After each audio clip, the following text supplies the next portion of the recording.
Welcome to Kiss the Reviews. I'm Armando. That's Corey. And today we're doing 1978's Jaws 2. This video was requested by Jim on Patreon. He's one of our Patreon subscribers. And if you want to follow us and subscribe on Patreon, it's only a couple of bucks. There's a few different tiers. And we've actually added a couple of different things. So if you want to subscribe for a couple of bucks, you get our show. It's got the clips from the movie.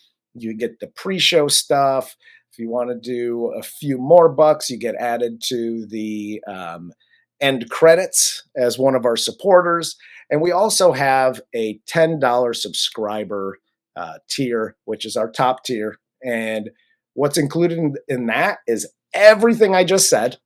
You get included in the post-show list of supporters, and we've added some exclusive member merch.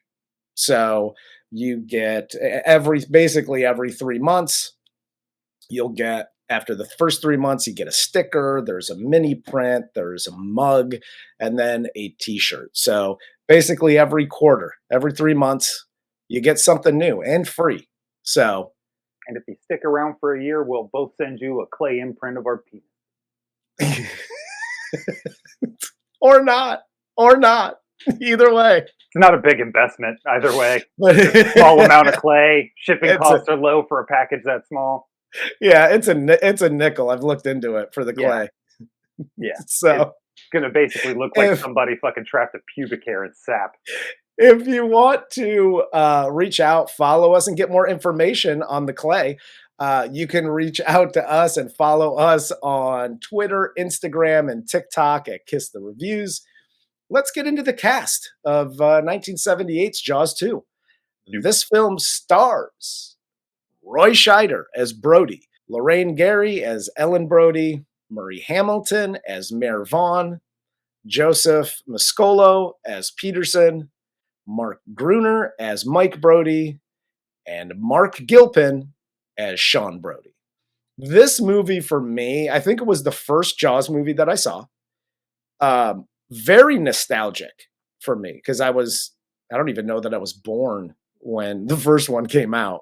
So I think my first introduction into Jaws was this one. I was probably about as old as Brody's youngest kid in this one. So it scared me a little bit. I thought if I went into a pool, I'd get attacked by a shark or whatever, because I didn't understand things. My brain still is a little slow to this day. But so there's some nostalgia built into this for me. And even though, spoiler alert, it's not a great movie, I still love this movie so much. It's just fun for me.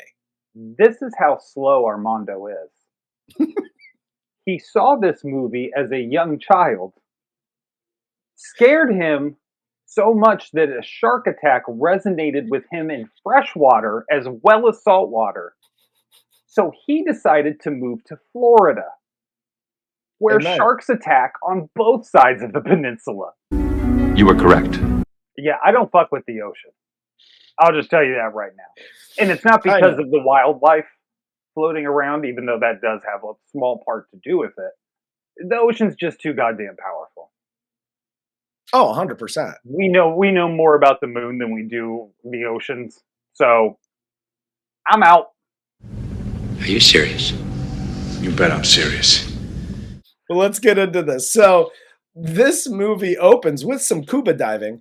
And we have these scuba divers taking photos, finding Quint's sunken boat, the orca from the first movie.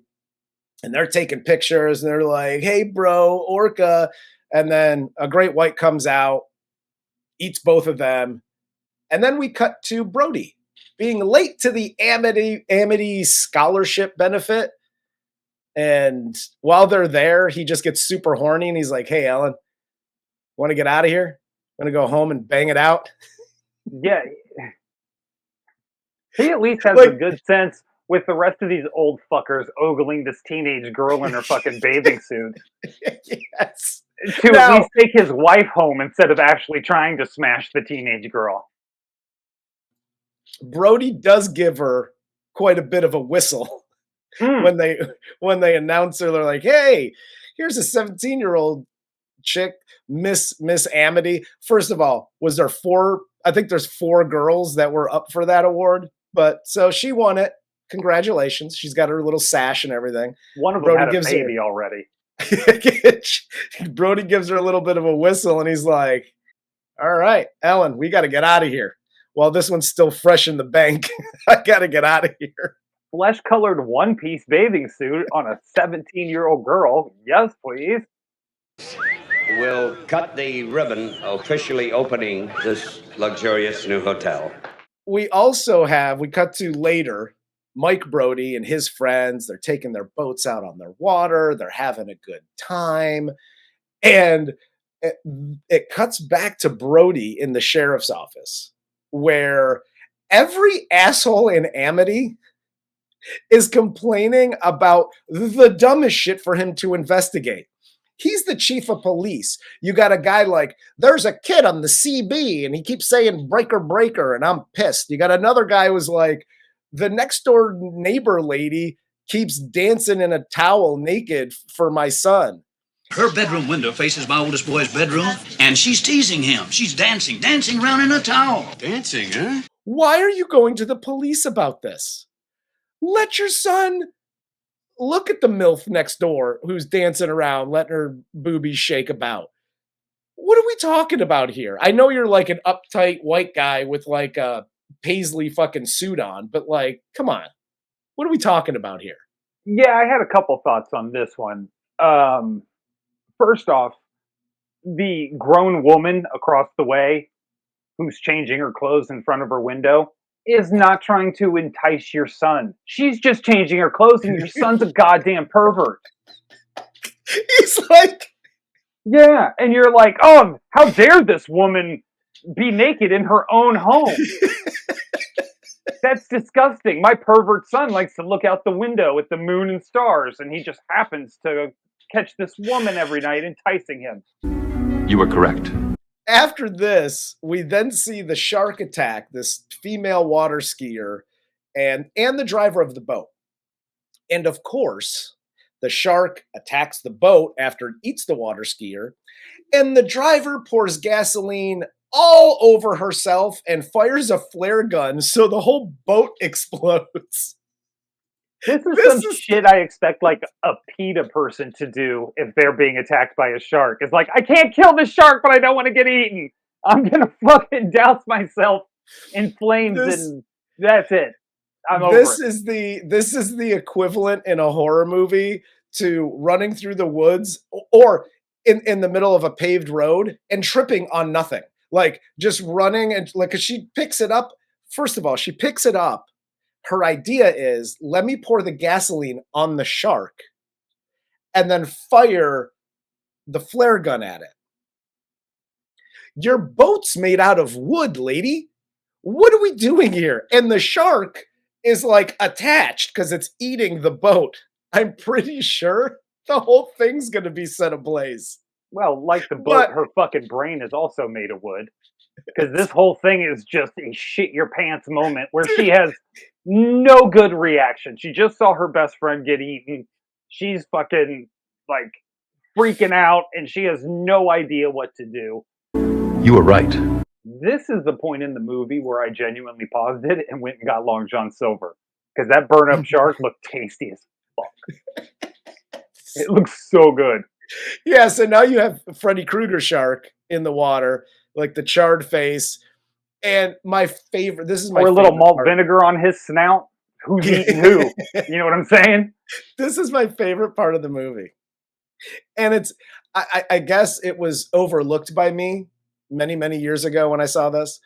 But Brody comes out to investigate. He doesn't like the water, so he's not going to be in the little police boat. He has Deputy Dewey go out and do that. So he's like talking on his giant walkie-talkie. And as he investigates and he's talking to like the old lady and the two kids, the two teenagers that saw the explosion, he looks into the water like he knows that the shark caused the explosion. Nobody said shark. It was just like, no, I didn't see it. The boat just boom. Like, well, in the there couldn't director's have cut, been. the shark comes out when everybody has their back turned and they're talking to Brody. The shark comes out of the water. It's like, and just falls back in. Dana, Dana, Dana. Like, there couldn't have been like some electrical thing that went wrong with a giant thing of gasoline on the fucking boat. No, It's got to be a shark. the Because shark gets on a bullhorn and comes out of the water and goes, oh yeah, and just falls back in. so Brody here is back at home. He gets mad because his son Mike still hasn't gotten a summer job, and he wants to go sailing with his friends every day. And this is my favorite part about this scene, because he's arguing with his wife about like, oh, my son's lazy and he wanted a job and now he's not getting a job and he's sailing every day. And he's like, what's up with this place? He turns into Seinfeld here. He's like, what's up with this place? Everyone's a boat freak. Like, what's the deal with sailing on an island? Do you know where you live? You literally have to take a ferry. You get in your police Bronco or whatever that is, and you have to get on a ferry to literally go anywhere. Everybody there owns a boat. What's up with the boat freaks? It's an island. I understand in the first movie, Brody's scared of water. Yeah. They make it like he doesn't go in the water. Chief don't go in the water. Like they say it 17 million fucking times. Right? Yes. He ends up going out in the water. Has this great fucking battle, man versus beast, like a Hemingway-esque fucking tale of Old Man in the Sea, where he defeats the biggest, baddest predator in the ocean. Swims all the way back to Amityville. Mm-hmm. Or Amity. And Same. is still, basically. And is still now, years later, not only does anybody in the town recognize the fact that he fucking did this thing, they're still bothering him about like titties in the sky or whatever the hell is happening. And I mean, it's a famous event. These rich people came in on this yacht, dove down to the Orca to take cool, like, tough guy pictures like it was the fucking Titanic, right? So the whole town is not recognizing that he went out and fought a shark. He's still scared of the water? You won! Yeah. What are you scared of? If I fucking shoot and blow up a shark in the water, dude, Well, I'm fucking wading in there with my dick out. Like, ain't nothing gonna beat me. Hell yes. This is where Mike and his friends, they're out sailing and doing their boat stuff. And they go to like the lighthouse area and they find this dead killer whale that washed up on shore. And Brody comes out to investigate. And Brody immediately says, this thing was killed by a great white. He goes to the mayor. The mayor, as always, doesn't believe him. And even with like the lady here, the marine biologist or whoever they call in, the killer whale coroner, she's measuring the bite radius and doing all the things. And he immediately is like, it's a great white shark. And she's like, well, it could be, because she's a professional. So she just doesn't jump to fucking conclusions. She's trying to keep him like, hey, you're out here. Let's reel you back in. Could it be? Sure. And she says something about like, this thing's been out there for at least a day. And a million things have taken a bite out of this thing. Like, yeah, let's calm down a little bit. And he's like, nope, great white immediately. He's basically Joe Rogan during COVID. Like, like 3 big words involved in viral education and research, and you're like, I'm using these 3 words and now I know everything. I'm a fucking doctor. And it's like, dude, no, that guy over there is the doctor. Like, let's just listen to the doctor. Can we listen to the person with the lab coat that went to school for the thing? Let's just do that. Just all of us. Probably the good. When you are calling someone out to look at something for you because you don't understand what happened, listen to that person. Yes. And if you don't like it, Go get a second opinion. But don't pretend because you know the fucking scientific name for great white shark and the term bite radius that you are somehow a marine fucking biologist. Exactly. You're more George Costanza than you are a fucking real marine biologist at this point. You were right. The mayor does basically say, like, dude, like, I understand, but I was actually hoping you were kind of coming to me with some evidence instead of this Yes. bullshit that you were throwing on my fucking lap here. Like, he doesn't seem like he wants to make the same mistake again. There's just no evidence to actually support it this time. No, and regardless of the evidence, he's fucking Brody's gaslit now. Brody's like, oh, he's on one. He's like, I'm storming the Capitol. Like, he's gaslit. He's ready to go. So much so that we cut to him filling his hollow point bullets with cyanide and coating them in wax. Corey's life lessons. Hi, kids. Uncle Corey here. You're going to kill yourself if you try this. Don't do this. Is not how you make bullets and poison bullets, and don't do it. Here's the second thing.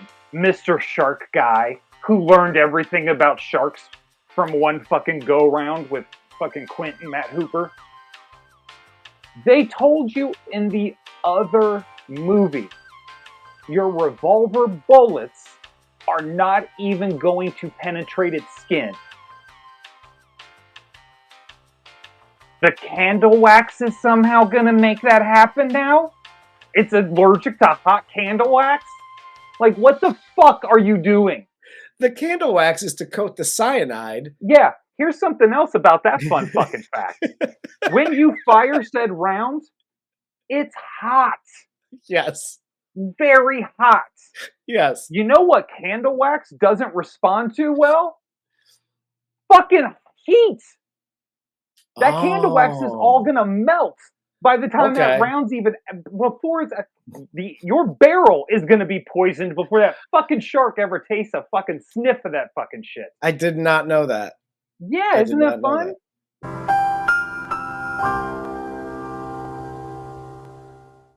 Fun facts with Corey. So, but we also get I don't think I need any more segments. The one is one split. We get Deputy Dewey coming in here, and he's like, "Hey, what's going on there?" Because Roy Scheider just like covers this shit with like a hand towel, right? And he's just like, there's nothing behind the curtain. It's fine. It's fine. Just a little light poison. If you want to rip on Brody for the whole cyanide and wax thing, right? We can literally rip on this entire police department, all 2 or 3 of them that are in the Amity Police Department, because Deputy Dewey comes in and he's like, "Hey, what's going on in here?" And Brody gets him off topic, and he's like, "Hey, there's a box over here with the shit that we got from the missing divers. There's a camera that's as big as the shark bite radius on the fucking whale. Did you get the film developed?" And Deputy Dewey's like, "Oh yeah, I should probably do that, huh? It's been in a box in the police station for like 4 days." What the? Nobody went. Listen, I know there's not a shitload of training. Like, you don't have to go to training for years to become a police officer. But apparently in Amity, they're just like, "Can you read and write? Okay, cool. You're a cop." Is it possible this story is true? Yes, it is. No skills involved in becoming a cop in Amity. They're like, "Do you know how to drive a boat?" And even if you don't, apparently you could be the chief of police because Brody has no idea how to drive the goddamn boat. They just got a fucking Marine unit this year, and it's an island. They had a dinghy for years. Now they actually have one with an engine. Brody's liquor writer on this job description was so high they couldn't afford the fucking boat for years because they're just supplying this dude with fucking booze. Well, and Brody, gets, because he's like, "Oh, shark, shark, shark." So he gets Mike this job painting like the changing rooms or the toilets at the beach. Corey's life lessons. Hi, Dad. Uncle Corey here. Brody here is exhibiting the same behavior my father did when I was growing up. You had a fucking bad day. I had nothing to do with it. Why the fuck are you screaming at me and ruining my summer because nobody likes your crazy ass? Very true. This is not my problem. And you're like, sailing? You want a job? I got you a job. Get out there at 6 a.m. and start painting and don't let me catch you near the ocean. What? Thanks, Dad. Forget it. You're grounded. Beach, that's it. This is when Brody really starts going like he's making some hard right turns into fucking crazy town. Because so he's pissed at Mike because Mike likes to sail because, you know, he's 18 years old and all his friends have boats, including him. So, yeah, they're going to sail. So he's like, yeah, fuck your sailing. There's a shark. And he doesn't even tell him why. He just says, here's a job. No more sailing. And then he parks his ass in the observation tower at the beach. And this is how educated he's not. He only knows about one sea life creature, and it's a shark. It's a great white shark.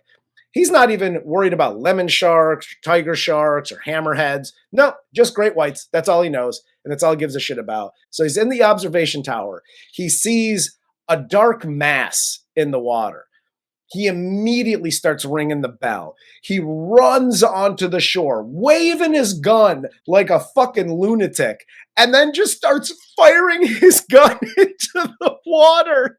They called this fucking Tuesday in Florida. It's pretty much what it is. Like, my favorite part about this scene is he's like, out of the water. Don't you see I have a gun? And everybody scatters. And there's one kid still in the water, like trying to get out. And he's just pointed the gun at him. And the kid's like, Jesus Christ. Well, yeah, he's so fucking, he's lost in fucking Vietnam right now with a flashback. He's like, oh, is that a kid or a shark? I can't tell. He's just murking anything moving in that water right now. What is happening? And what's funny is we as the audience are expected to empathize with this. And like, oh no, they can't fire him. Yes, the fuck they can. This is insane. He's lucky he's not in jail for a very long time. He should be. Yes. He fired a weapon in public at nothing. You'll go to jail for 30 days for causing a panic like that on a beach. Yes. Period. Let alone inducing for panic. Discharging a fucking firearm into the water like a goddamn madman.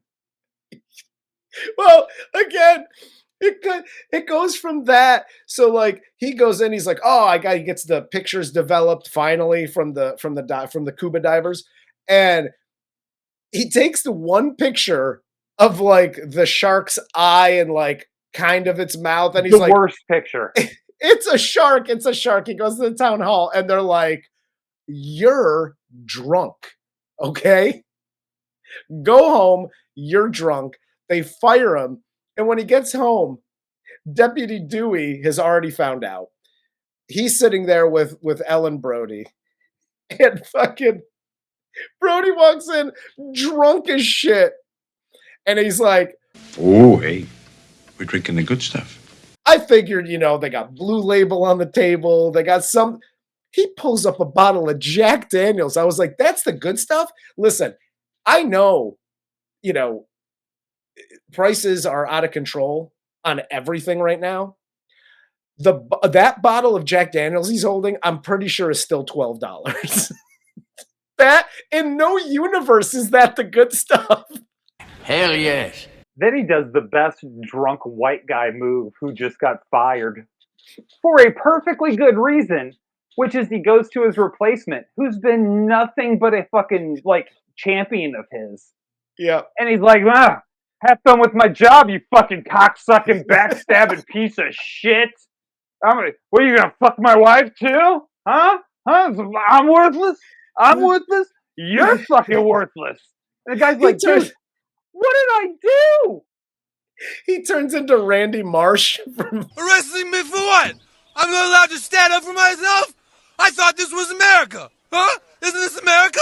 I'm sorry, I ran on the beach and caused a panic and shot my gun into the ocean. I thought this was America. I thought this was America. So after being pressured by Jackie that night, the next morning, Mike sneaks out to go sailing with his friends, and he takes his little brother Sean with him so he doesn't snitch that, he went out and took the boat and he's not actually at work. Which, this is one of the most fake fucking things. I have an easier time believing the shark is angry because they killed his shark friend. And he's like, gang, gang, motherfucker. Like, I'm bringing it now to Amity. You don't even know what you just did. Yep. I have an easier time believing that storyline than I do Mike doesn't beat the fuck out of his little brother right here when he starts to raise his voice. Dude, all he has to do as the older brother, and he's significantly older than him. Sean's probably what, 8, 10? Mike is 18. I mean, they're not even the same human at this point. All Mike has to do is grab him by the shirt and go, you know what you're going to do? You're going to shut the fuck up. And then push him on the ground and go, get back to bed. Mm-hmm. And the kid is going to shit his pants and go back to bed and not say a word. You were correct. What kind of household has an 8 or 10-year-old kid blackmailing people like this? What kind of environment are you raising this kid in? Blackmail was not on my radar. It was like, can I go with you and hang out with the cool kids? And they'd be like, no, you're too young. And I'd be like, oh, nuts. And I'd go back to my room and shut the fuck up because I wanted them to like me. I wouldn't be like, if you don't take me, I'll raise my voice so my parents wake up. They would fucking punt me across the country. Hell yes. We cut to the water and we see Tina and Eddie. They get separated from the group so they can bang in the boat or whatever. The shark attacks their sailboat, brutalizes Eddie, and leaves Tina to cower in fear in the boat.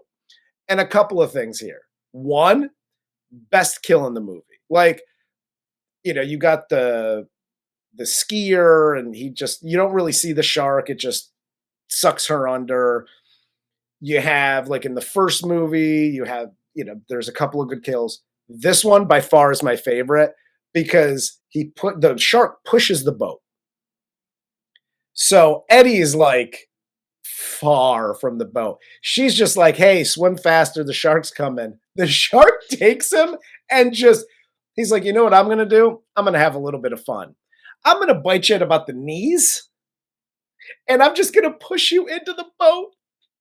And just the thud when he hits the boat is fantastic. I only have one problem with this scene. Tina's reaction. I get it. You're scared, you cower. But her line that she delivers here is, oh, mama. Oh, mama. That's your line? That's your reaction to this? Yeah, you know why? Because it's hard to come up with words when you are literally shitting in your pants. I thought she was the most believable part of this scene. Because if I'm seeing all this, if I am 1 second away from I was literally in the middle of saying, get the blanket because my ass has a lot of bruises on him and my mom is getting mad at me. Why is your mom staring at your ass? That point aside, that weirdness aside, I am 2 minutes away from getting fucked. And then I watch that guy get launched into the ocean. A shark pushes my boat away and then fucking runs up under my fucking would-be sexual partner, grabs him by his cock, rams him into the boat as hard as he can. And then I got to watch this guy still going, help me on the boat.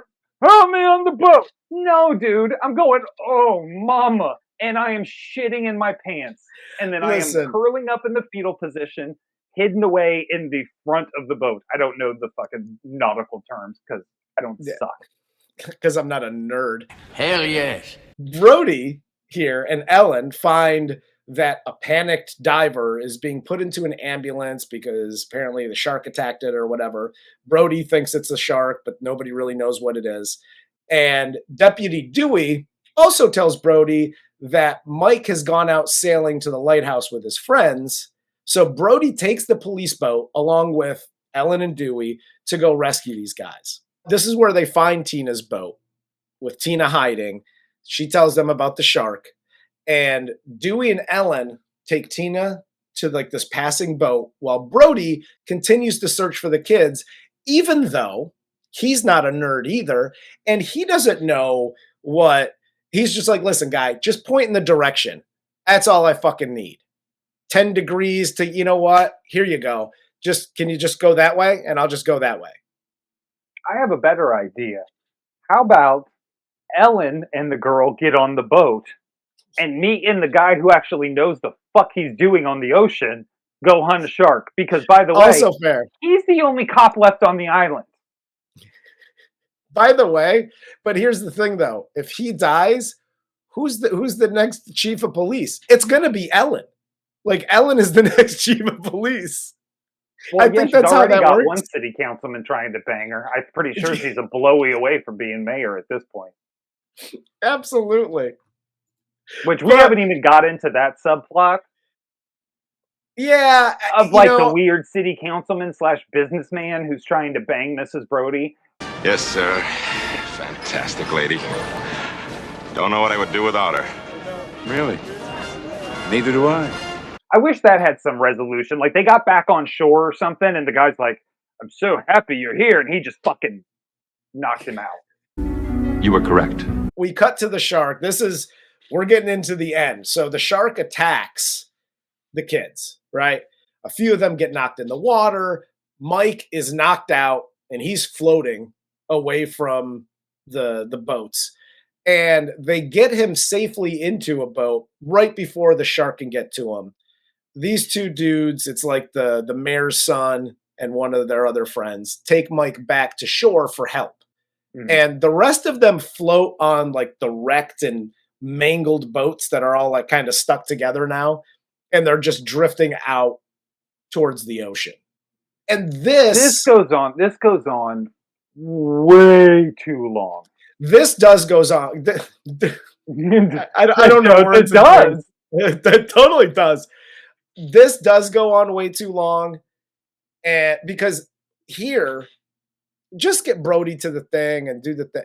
Like, this is where they introduce the harbor copter, the harbor patrol, where he comes in, the shark comes out, drags although this is a really cool scene of, the shark just dragging the chopper under the water, the blades just like flipping through, knocking Sean and a couple other people back into the water. You could have just had either this happen or the attack before happen.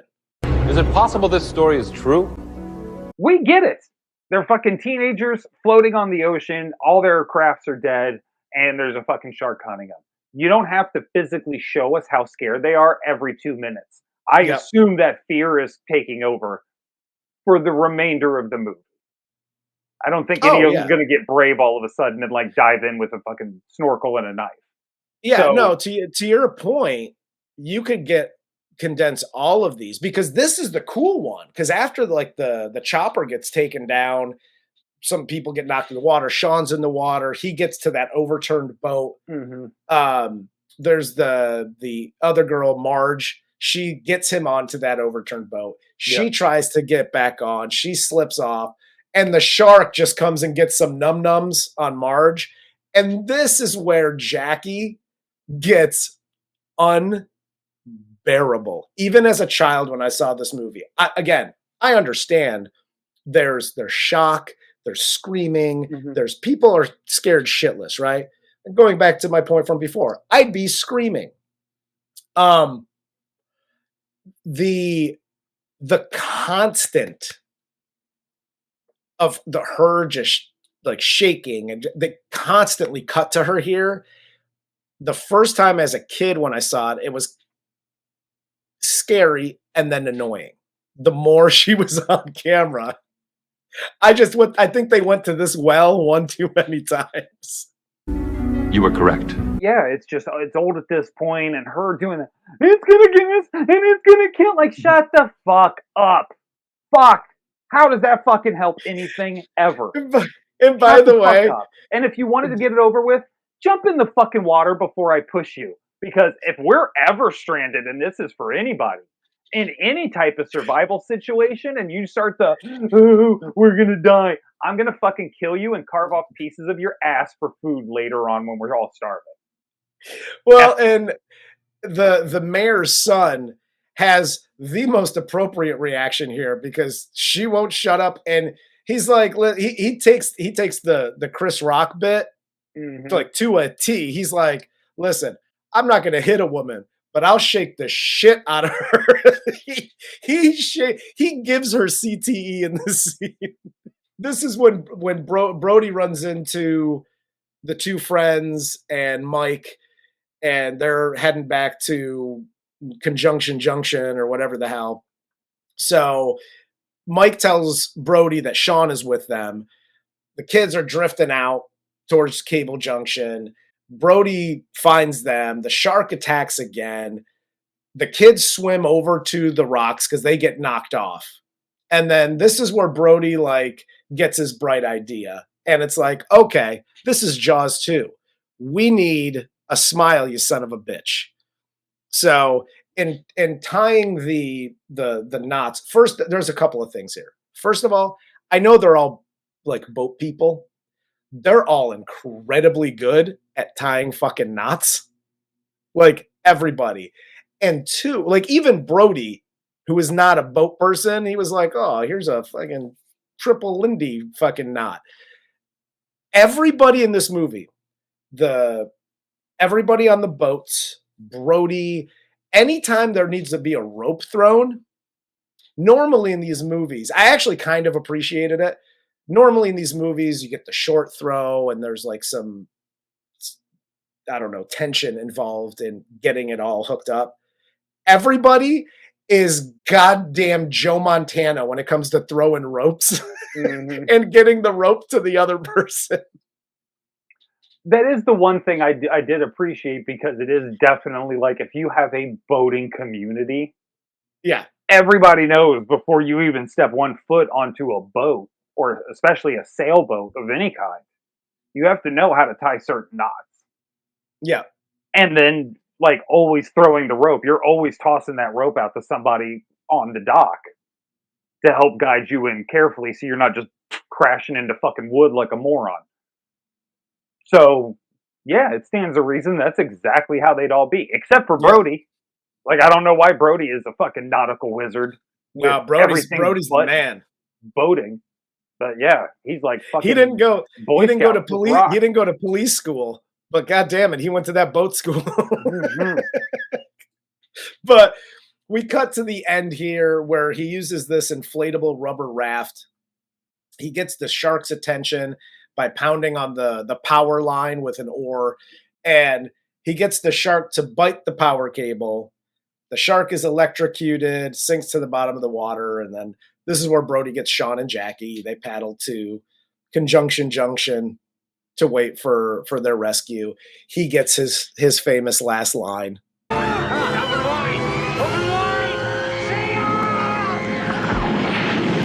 And there's your resolution. And then we get Jaws 3 where there's more Jawses that are angry that friends got murdered. And now they're taking it out on fucking SeaWorld. Yep. This would have been much better of a franchise if they had done almost Purge style, different characters throughout different events and different oceans or different areas of the United States or the world. You could have people on vacation in Australia. You could have people in Florida, Hawaii, SeaWorld for part 3. This had endless potential. And to me, dumbing it down to the shark knew its buddy was in trouble and gonna die, so now it's coming in to rescue and take revenge. Not the best line. And I told you before we recorded when we were doing our pre-show stuff, the writer of the original wrote like the rough draft to part two. Part two was supposed to be in that draft was supposed to be Quint from part one. Mhm. It was a prequel of him on the SS Indianapolis when it sank, and the story that he tells while they're on the Orca. That was the original draft to this movie, and the studio just went, I mean, I like it, but like, where's Brody? Why don't we do something with the kids? The kids are a little older, and it attacks the kids. So this is what you got instead of the prequel, which, again, 2024. Can somebody greenlight this prequel of Quint on the SS Indianapolis? That would be amazing. Unless fucking Thor is going to come down to save everybody on the USS Indianapolis and teach us all a lesson about nuclear proliferation. There's no fucking way that's getting made. Because that's also very just true. The world we live in now. And I guarantee you that's exactly why they shot it down the first time. Didn't even understand that Quint was the one that everybody was really there to see and was the actual star of that movie because he stole the fucking show. Oh, They're like, what would be a really good idea? Let's have the shark get mad at Brody. How does he know who the fuck he is? Sharks don't take things personally, Mr. Brody. What, he fucking like Facebook stalk him for a couple weeks and then like, I figured out where this motherfucker is now. I got him. He's like gonna dox him. He went to like Shark Wikipedia and looked up Brody and was like, yeah, he definitely killed the friend of mine. I need to get back at him. He did like back in like 03. Like, look what he thought about gay people. He was like, he's canceled. I'm gonna attack him. The shark just goes on a full fucking cancel culture route of Brody. Do you know he murdered shark? Do you know he murdered a shark? He did. Hell yes. There's a lot of nostalgia for me. I still really like this. It's still a really fun movie, even though there's a lot of ridiculousness. Brody losing his fucking mind is as ridiculous as it is probably my favorite, because that part is so much fun. And what's even more fun is that he doesn't get fired right away. Like on the beach, everybody's there. He doesn't get fired right away. They're like, fuck Brody. We're giving these people a tour, god damn it. Come on, everybody, let's get off the beach now.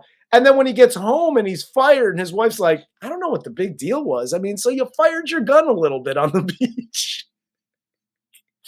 That is so fucking funny to me. Now, it makes me almost love this movie even more. She said that because she was afraid of getting hit by this drunk fucking slob of a husband she's got. That's why she's just agreeing with everything he says. She's not. What do you mean I'm wrong? What do you mean I'm wrong? Arresting me for what? I'm not allowed to stand up for myself? I thought this was America. The movie's fine. It's really Jaws Part 1, but this time for teenagers. Yeah. You know what I mean? Like, this is so much more focused on the kids.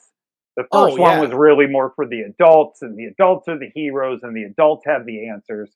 This one, all the old people seem crazy and dismissive and stupid, and all of the kids are like really working together when the going gets tough, and they're problem solving. You know what I mean? And it's meant for kids. Absolutely. Low, like 13, 14-year-old range. And in that regard, it's fine. There's absolutely nothing wrong with this movie. That being said, for a 45-year-old adult who, reviews and shits on movies for a living, it's not that good. I still like, I mean, is it not? Yeah, I agree with that. It's not that good. I still like it though. And again, we say it all the time.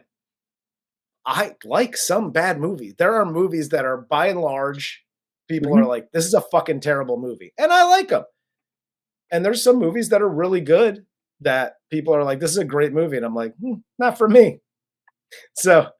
Yeah, look, when we review Jaws 3, which is universally accepted as a terrible movie. That's a shit show of a movie. I'll be all over it. Like, dude, fucking Louis Gossett Jr.'s kicking ass. Dennis Quaid's fucking espousing Republican speaking points like a champion. Like, what do you want from a movie? You know what I mean? I'm going to be all in it. Like, we got SeaWorld abusing the fuck out of animals, and they're still saving us because they're dumb. Thanks, animals, for being dumb. Like, I love Jaws 3. Yeah. Oh, yeah. Me too. Again, as bad of a movie as Jaws 3 is, Jaws 2, compared to Jaws 3, it's literally almost like Gone with the Wind. Like, I think Jaws 3 is so much worse than Jaws 2, but I still love Jaws 3.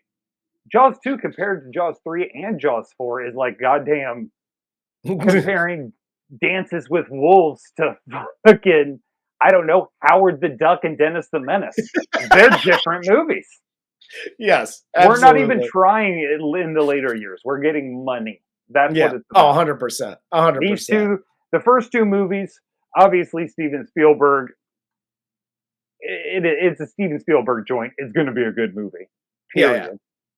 Yeah. And then, except for Close Encounters, that movie's still the dumbest fucking movie I've ever seen. But anyway, and then Jaws 2, it's the same premise. It's the same general movie. It's just for kids. Yeah. That's it. Yeah, absolutely. I think we'll end it there. Oh, fine. Fuck it. I don't want to talk anymore anyway. Yeah, me neither. We're done. Cool. Bye. Be done then. For Corey, I'm Armando. This is Kiss the Reviews. And this was 1978 Jaws 2.